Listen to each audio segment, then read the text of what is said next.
Kay sarap alalahanin na ako ay bata pa doon sa kindergarten. Tunay na kay saya, mahal ng mga guro, sa akin nag-alaga.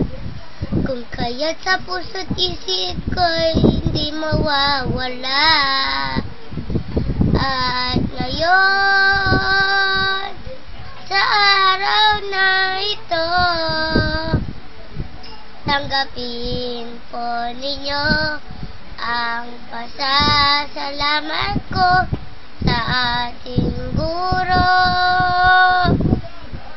at sa magulang ko. Lahat ng ito'y alay